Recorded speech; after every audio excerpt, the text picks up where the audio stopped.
하나님께 은혜를 구하며 나온 귀한 3일의 성도님들께 오늘 하루 살아갈 수 있는 힘과 능력과 또 은혜의 자원을 주님께서 허락해 주시기를 간절히 축원합니다. 매일 성경의 순서를 따라서 오늘 우리가 말씀을 읽었는데요.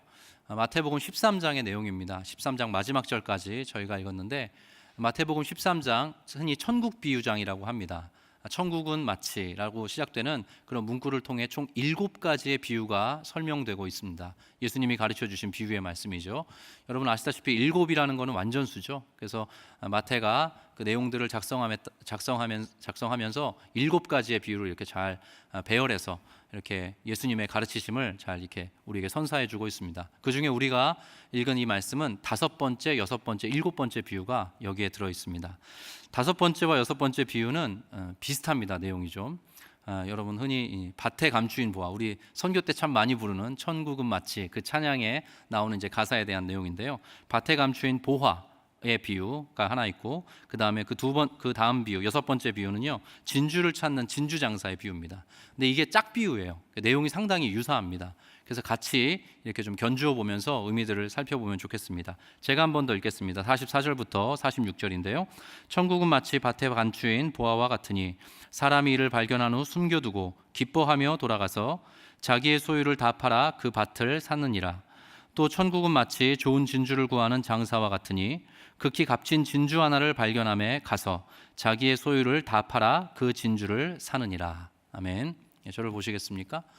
좀 내용이 좀 유사하죠, 여러분. 들었을 때 이런 내용입니다. 요약해 보면 이렇습니다. 공통점들을 확인해 보면 어떤 진귀하고 가치로운 것을 찾는 이야기가 등장합니다. 어떤 진귀하고 가치로운 것을 찾는 거죠. 발견하는 것입니다. 그래서 어떤 밭에 감추인 보화를 발견하고 또 정말 찾고 싶었던 값진 진주 하나를 발견한 거예요. 그래서 그것을 얻기 위해서 이 사람들이, 이 비유에 나오는 어떤 주인공들이 행동을 보입니다. 즉각적인 헌신, 즉각적인 행동의 내용이 등장해요. 그래서 이제 이 성경을 읽어보면 즉각적으로 반응들이, 그러니까 동사들이 툭툭툭툭 이어지고 있음을 보게 돼요. 가서 감춰두고, 가서 소유를 다 팔아서 그것을 샀다. 이렇게 동사들이 연이어 나오는 것을 봅니다. 그러니까 발견한 사람은 즉각적으로 헌신하게 되고, 즉각적으로 행동하게 되고, 그리고 가치 지불을 하게 된다는 겁니다. 자기의 모든 소유를 다 팔아서 그것을 사는, 모든 인생의 전 재산을 털어놓고서라도 그것을 소유하고 싶은 그런 마음의 태도와 중심을 보이게 된다는 것이죠. 하나님 나라는 무엇인가? 천국은 무엇인가? 또 하나님 나라의 주인공이신 그리스도, 하나님 나라와 그리스도를 찾고 발견하는 사람은 어떤 즉각적인 행동에 돌입하게 된다는 거예요. 그리고 자기의 모든 것들을 다 팔아서라도 그것을 소유하고 그것을 얻고자 하는 마음을 갖게 된다는 거죠. 근데 중요한 게, 여기에 이제 사람들이 이제 중요하게 안 보는 내용이 하나 있는데, 저는 거기에 좀 집중하게 됐어요. 단어 하나가 눈에 딱 걸리더라고요. 그게 바로 44절에 등장하는 단어인데, 둘째 줄에 이를 발견한 후 숨겨두고 어떻게 하며 돌아갔다 그래요? 기뻐하며 돌아가서라고 기록되어 있더라고요. 그리고 그 뒷부분에 나오는, 그 다음에 나오는 진주장사 비유에도 진주를, 아주 값진 진주, 자기가 정말 구하고 싶었던 값진 진주를 샀던, 딱 발견했던 그 진주장사의 마음과 정서는 어떠했을까? 기록되진 않았지만 그도 무척이나 기뻐하며 감격하면서 돌아가서 자신의 소유를 다 팔아서 그것을 사게 된다는 것이죠. 여러분, 천국, 하나님의 나라, 그리스도, 신앙생활, 이 모든 것들의 가장 결정적인 정서 중에 하나가 여러분 기쁨입니다.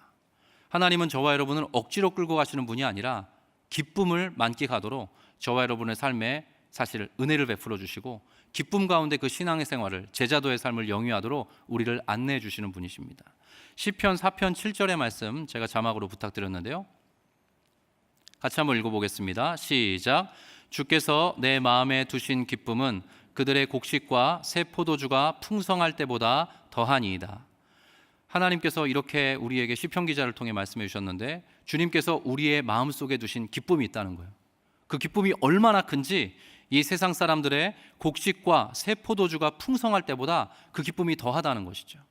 하나님의 나라를 찾고 그리스도를 발견한 사람, 그래서 즉각적으로 그 발견한 것에 감격해서 기뻐해서 자신의 모든 소유를 다 팔아서 그것을 위해 평생을 헌신하는 사람, 자신의 모든 것들을 전적으로 내어드리는 사람, 그 사람은 억지로 하는 것이 아니라 무엇을 가지고 하는 거예요? 기쁨을 가지고 그 삶을 살아가게 된다는 거죠. 그래서 이 아침에 주님 앞에 은혜를 구하며 나오는 여러분에게, 또 저에게 가장 중요한, 회복되어야 할, 혹은 다시 주어져야 될 거룩한 정서가 있다면 그것은 바로 기쁨입니다. 여러분, 이 아침에 주 앞에 말씀을 듣고 기도하며 일어서서 하루를 살아갈 때 주님께서 기쁨으로 여러분 가운데 은혜 주시기를 간절히 축복합니다. 성경 전체는 사실 기쁨으로 시작해서 기쁨으로 끝납니다.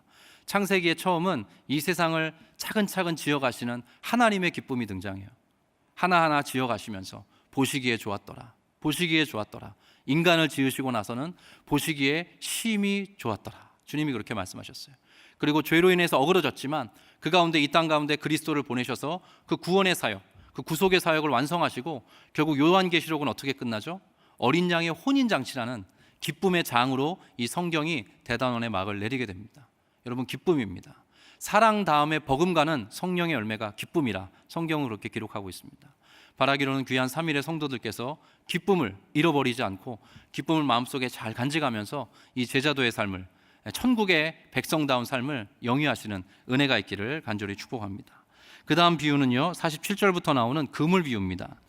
또 천국은 마치 바다에 치고 각종 물고기를 모는 그물과 같으니 그물에 가득함에 물가로 끌어내고 앉아서 좋은 것은 그릇에 담고 못된 것은 내버리느니라.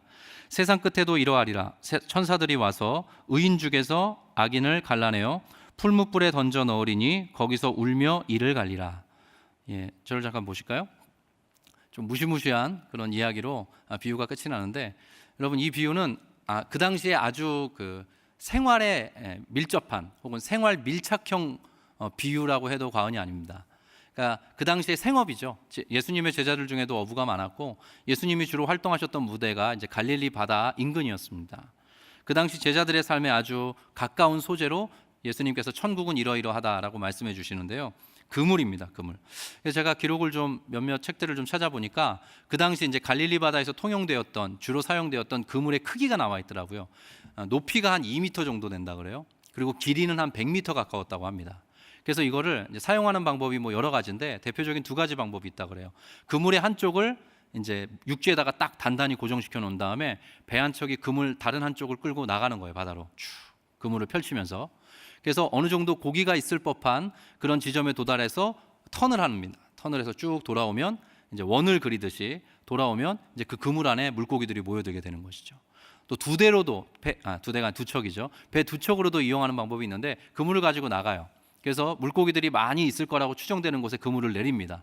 그리고 배의 간격을 좁혀가면서 이렇게 무트로 돌아와서 이제 그물을 끌어올려서 거기서 이제 물고기들 얻는 그런 이제 어업의 방식이 있었다고 하는 거죠. 근데 중요한 게 있습니다. 혼자서 배를 끌고 나가든 두 척이 함께 배를 그물을 가지고 나가서 물고기를 잡든 중간에 구별할 수는 없습니다. 좋은 것과 나쁜 것을. 바로 그런 것이에요. 종말론적, 즉 세상의 끝에 이러이러하다는 말씀이 등장하거든요. 그러니까 이 물고기 잡이가 끝나야 모든 것이 물고기 잡는 일이 끝나야 비로소 거기에서 좋은 것과 나쁜 것을 구분지을 수 있다는 것이죠. 그 내용이 49절에 나오는데 세상 끝에도 이러하리라. 천사들이 와서 의인 중에서 악인을 갈라내어, 이런 표현이 등장하는 것입니다. 그러니까 비유 중에 7가지 비유를 주님이 잘 설명하신 후에 마지막 비유를 뭘로 들으신 거예요? 종말론적 의미가 담겨져 있는 비유로 우리에게 지금 가르침을 주고 있는 거죠. 근데 이것은 또한 단순히 이 세상의 끝을 알려주는 것뿐만 아니라 우리가 방금 살펴봤던 그 앞전에 나오는 5번째, 6번째 모든 소유를 다 팔아서 전적으로 헌신하는 제자도의 삶, 천국을 발견한 값진 보화인 그리스도를 발견한 그런 사람이 사는 삶의 모습에 대한 그런 어떤 보완적인 장치로서 예수님이 허락해 주신 비유의 내용입니다. 하나님의 나라, 그리스도, 복음을 위해 삶을 전적으로 헌신한 삶은 결코 어리석은 게 아니라는 것을 우리에게 깨우쳐주는 그런 마지막 비유인 것이죠. 좋은 것과 나쁜 것을 갈라내는 최종적인 심판대가 우리 모든 인생을 기다리고 있다는 것을 보여주고 계신 것입니다. 사도 바울은 고린도전서에 참 유명한 장들을 남겼어요. 그 중에 첫 번째가 사랑장이죠. 사랑은 오래 참고로 시작되는 고린도전서 13장인데 아마 많은 성도님들이 잘 아실 것입니다. 저는 어떤 면에서 그것보다 더 뛰어나고 더 위대한 성경의 장이 바로 고린도전서 15장이라고 생각합니다. 그게 바로 부활장이거든요. 그 부활장의 한 꼭지에서 사도 바울은 이렇게 우리에게 권면해 주고 있습니다. 15장 19절인데요. 우리 같이 한번 읽어보겠습니다. 시작. 만일 그리스도 안에서 우리가 바라는 것이 다만 이 세상의 삶뿐이면 모든 사람 가운데 우리가 더욱 불쌍한 자이리라. 사도 바울이 위대한 부활의 교리들을 이렇게 풀어가면서 뭐라 이야기했냐면, 만일 그리스도 안에서 우리가 바라는 것이 다만 이 세상에 속한 삶뿐이라면 모든 사람 가운데 우리가 더욱 가장 불쌍한 사람일 것이다. 근데 그렇지 않다는 것이에요. 왜냐하면 우리에게는 영원한 부활의 소망이 있고 영원한 심판장이신, 영원한 재판장이신 하나님 앞에 머물 그런 마음의 중심을 가지고 살아가기 때문에 우리는 결코 손해보는 장사를 하는 사람들이 아니라는 것이죠. 여러분, 이 사실을 믿으십니까? 저와 여러분은 부활의 소망을 가지고 영원한 종말론적인 그림을 가지고 이 세상을 살아가는 사람들입니다. 그래서 우리가 가진 모든 것들을 다 팔아 우리의 삶을 전체로 헌신하여서 하나님 앞에 살아간다 손 치더라도 우리는 절대로 손해나는 장사를 하는 사람들이 아닌 것이죠. 위대한 믿음의 사람 중에 한 사람인 짐 엘리엇의 그 명언이 떠올리더라고요. 영원한 것을 얻기 위해 영원하지 않은 것을 버리는 자는 절대 어리석은 사람이 아니다. 그는 그렇게 이야기하고 젊은 날에 순교로 그의 삶을 마감했습니다. 여러분, 영원하지 않은 것들을 영원한 것을 위해서 헌신하고 드리는 것은 절대로 손해나는 것이 아닙니다.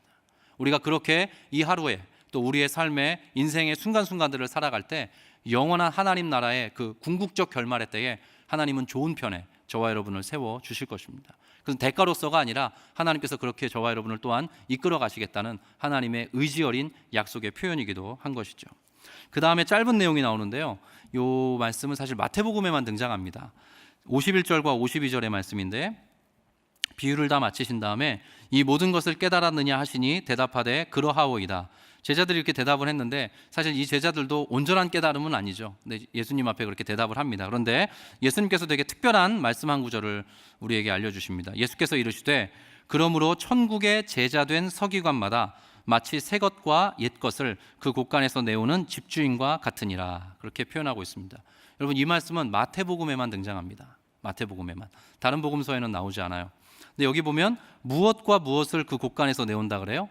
새 것과 옛 것이라고 나옵니다. 저를 보시겠습니까? 여러분, 마태복음의 1차 독자가 누구였냐면 유대인들이었습니다. 유대인 그리스도인들이었어요. 혹은 유대인 중에 좀 구도자인, 아직 예수님을 잘 모르지만 그 좀 중간에 서가지고 어간에 서가지고 고민하는 사람들이에요. 그래서 마태복음의 1차 독자는 유대인들을 향한 것이었습니다. 그래서 구약 성경에 대한 내용들이 참 많이 등장하고요. 구약 성경에 이러이러한 말씀이 이러이러하게 응하였느니라, 성취되었느니라는 표현이 마태복음에 많이 나옵니다. 여기에 나오는 새 것과 옛 것이라는 표현은 신약과 구약 혹은 새 언약과 옛 언약을 이야기합니다. 근데 무엇이라고 얘기하냐면 천국의 제자된 서기관마다라는 특별한 표현을 쓰고 있어요. 천국 백성이 어떠한 존재냐? 천국의 제자된 서기관들이다, 이렇게 이야기를 하는 거예요. 그러니까 저와 여러분이 하나님의 사람으로 또 값진 보화를 발견한 진주장사처럼 또 밭에 감추인 보화를 발견하고 인생을 들여 모든 것들을 들여 그것을 산 그 사람처럼 만약에 살아간다면 우리는 어떤 존재가 되는 것이냐? 천국의 제자된 서기관과 같은 존재로 살아간다는 것이에요. 주님이 그렇게 말씀하시는데 그 사람은 새 것과 옛 것을 그 곳간에서 내오는 집주인과 같다라고 이야기를 하십니다. 그러니까 이것은 신약 성경과 구약 성경을 이야기하는 것입니다. 그리스도를 통해 성취된 그 새 언약과 또 그것이 어느 날 뚝 떨어진 것이 아니라 구약 성경을 기반으로 해서 우리 가운데 주어진 것이다. 그래서 그 두 개를 모두 다 내어오는 집주인과 같다라고 예수님이 말씀하시는 거죠. 근데 특징적인 표현이 서기관이라는 표현이에요. 서기관은 아시다시피 이제 성경을 필사하는 사람들이었거든요. 근데 필사한다는 것은 어떤 의미를 갖고 있냐면 두 가지 의미를 갖고 있습니다. 하나는 이 사람들이 하는 일이 하나는 가르치는 것이고 하나는 계승하는 것입니다. 서기관들은 가르치고 계승합니다. 그들은 글을 적고 연구하면서 그것을 끊임없이 가르치고 또 후세에 그것을 이어주는 그런 역할을 하는 것이죠. 하나님 나라의 백성, 천국 백성은 어떤 사람이냐? 새 것과 옛 것을 내어와서 끊임없이 가르치고 끊임없이 후대에 그 새 것과 옛 것을 계승해 주는 사람이라고 예수님이 그렇게 알려주고 있는 것이죠. 그것이 바로 저와 여러분의 삶이고 삼일교회가 이토록 선교에 복음 전파에 열을 올리는 근거가 되기도 하는 것입니다. 이제 마지막 대목인데요. 53절부터 58절, 내용이 길어서 다 읽지는 않겠습니다. 여기에는 고향에서 배척을 받으시는 예수님에 대한 기사가 나옵니다. 저를 보실까 제가 설명을 짧게 해드릴 텐데, 예수님이 유독 고향에서 인정을 못 받으세요. 아마 나사렛으로 추정되는데 그곳에 갈 때마다 배척을 받으시는 거예요. 고향으로 돌아가서 예수님께서 회당에서 가르치기를 시작하십니다. 근데 그 가르침을 듣던 사람들은 엄청 놀라요. 그리고 수군거리게 됩니다. 이 사람이 누구인지를 우리가 다 아는데 이 사람의 이런 지혜와 이런 능력이 도대체 어디에서부터 난 것이냐, 사람들이 수군수군하게 됩니다. 그런데 이 사람들이 결국은 그 예수님의 가르침과 예수님의 존재 자체를 받아들이지 못하고 그 예수님을 거절하게 됩니다. 배척하게 되죠. 그 이유가 성경에 이렇게 기록되고 있습니다. 제가 54절부터 짧게 읽어보겠습니다. 고향으로 돌아가사 그들의 회당에서 가르치시니 그들이 놀라 이르되 이 사람의 이 지혜와 이런 능력이 어디서 났느냐, 이는 그 목수의 아들이 아니냐, 그 어머니는 마리아, 그 형제들은 야고보, 요셉, 시몬, 유다라 하지 않느냐, 그 누이들은 다 우리와 함께 있지 아니하냐, 그런즉 이 사람의 이 모든 것이 어디서 났느냐 하고 예수를 어떻게? 배척한지라. 그럼 저를 보시겠습니까? 이 사람들이 왜 예수를 배척했죠? 잘 알고 있었기 때문입니다. 예수를 아주 잘 알고 있었기 때문이에요. 예수가 익숙했기 때문입니다. 예수를 아는데 예수를 제대로 알지는 못해요. 예수가 너무 익숙해요. 예수님을 낯설게, 새롭게, 풍성히 경험하지는 못하는 사람들이었습니다. 그렇기 때문에 예수가 그렇게 탁월하고도 멋진, 그리고 아름답고 장엄한 수많은 메시지와 가르치심을 주시더라도 그들은 예수를 받아들이지 못했고 예수를 거절했습니다. 이게 다른 성경의 표현에는 이 배척한다는 게 실족하게 한다는 표현으로도 번역이 됩니다. 오히려 예수님을 걸려 넘어뜨리는 그런 존재들로서 자리매김하는 것이죠. 보아도 보지 못하는 가장 큰 비참은 예수님을 피상적으로 익숙하게 알았던 이들의 그런 마음의 상태였기 때문입니다. 근데 제가 이 부분을 두고 제 자신을 돌아보게 됐습니다. 우리도 이 시대를 살아가면서 얼마나 많이 이 발전한 문명 속에서 쏟아지는 설교, 수많은 기독교 서적들, 그리고 한 집에 한 권 이상씩 있는 이 성경들을 우리가 품고는 있지만, 소장하고는 있지만 너무나 지나치게 익숙하게만 예수님을 알고 있는 것이 아닌가 돌아보게 되었습니다. 여러분, 예수님을 낯설게, 진지하게, 또 새롭게, 풍성히 여러분 만나고 계십니까? 우리가 그렇게 예수님을 만나고 예수님을 경험하고 예수님을 매일의 양식으로 맛보아야 우리 예수님 배척하지 않을 수 있습니다. 예수님을 받아들이고 예수님 우리 마음판에 모셔드리고 예수님과 더불어 살아가려면 예수님을 익숙하게 만나서는 아니 됩니다. 예수님을 새롭게, 신선하게, 정말로 짜릿하게 경험하는 은혜가 우리의 삶에 켜켜이 쌓여가는 하는 것이죠. 그래서 사도 바울이 위대한 에베소서를 써가면서 이렇게 성도들을 위해서 기도하고 있다라고 기록하고 있는 것이죠. 그리스도 예수의 그 사랑의 길이와 너비와 높이와 깊이를 너희가 점점 더 알아가기를 내가 간절히 기도하고 있다. 사도 바울이 그래서 그런 기도를 올려드렸던 것이죠. 부요하지만 도리어 빈궁했던 사람들, 익숙하게만 예수를 알아서 새롭게 알지 못했던 그 사람들은 결국 예수를 거절하게 됩니다. 여러분 잘 아시다시피 이 고향에서 배척받으신 내용들은 마가복음과 누가복음에도 나오는데요. 제가 오늘 마태복음 13장 마지막 절만 한번 읽어보겠습니다. 그들이 믿지 않음으로 말미암아 거기서 많은 능력을 행하지 아니하시니라. 그들이 믿지 않았기 때문에, 불신했기 때문에, 예수를 밀어냈기 때문에 거기서 많은 능력을 행하지 아니하셨다라고 나오는데요. 병행복문인 마가복음 6장에는 예수님께서 많은 능력을 행하지 못하셨다고 기록하고 있습니다. 우리의 불신이, 우리의 거절이, 우리의 익숙함이 때로 예수님의 기적을, 예수님의 놀라운 그런 이사를 가로막는 방해물이, 장애물이 될 수도 있다는 것이죠. 여러분, 예수를 새롭게 만나는, 낯설게 만나는, 풍성하게 만나는 은혜를 누리시기를 간절히 축복합니다. 그러한 마음을 허락해달라고 주님 앞에 기도하는 은혜가 이 아침에 부어졌으면 좋겠습니다. 잠언 8장에 참 지혜 되신 예수님께서 스스로를 이렇게 말씀하셨어요. 나를 사랑하는 자들이 나의 사랑을 입으며 나를 간절히 찾는 자가 나를 만날 것이라고. 주님을 간절히 찾고 구할 때 다시 한번 새롭게, 신선하게, 익숙한 우리의 틀을 깨고 예수님의 그 선명하고도 새로운 장엄한 메시지가 우리의 심령 가운데 임하는 복이 있기를 간절히 소망하고 또 그렇게 축복합니다. 우리 같이 한번 기도하겠습니다. 기도하실 때 오늘 나누었던 말씀을 통해서 우리가 붙들어야 될 말씀이 있다면 여러분 그 말씀을 품고 기도하시고, 또 특별히 밭에 감추인 보화의 주인공, 또 진주를 찾았던 그 진주 장사가 정말로 간절한 열망 속에서 특별히 기쁨을 회복하면서 그 모든 것들을 헌신할 수 있었던 것처럼 하나님 우리에게 다시 한번 기쁨을 허락해 주십시오.